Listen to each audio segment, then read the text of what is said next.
بطل فدائي ولاعب مصارعه ورسام. هو غريب ان ده كله يتجمع في شخص واحد، لكن مش غريب عن الشخصيه اللي بنتكلم عنها النهارده.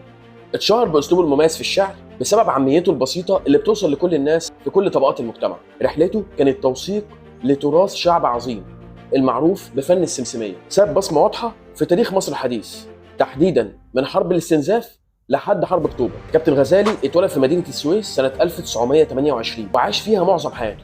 بعد النكسه انضم الكابتن غزالي للمقاومه الشعبيه وساهم في حمايه مدينه السويس. رفض الهجره الجماعيه وقام بدور عظيم جدا لما بدا يعدي القناه ويلم الجنود المشتتين من بعد الهزيمه. اسس فرقه ولاد الارض اللي قدمت اغاني وطنيه عظيمه حفزت المصريين وحمستهم وقت الحرب، ولسه عايشه برغم مرور السنين. بنرددها كل سنه في احتفالات اكتوبر. فرقه كان اسمها بطانيه ميري، قعدتهم على الخندق على بطانيه رصاصي ميري.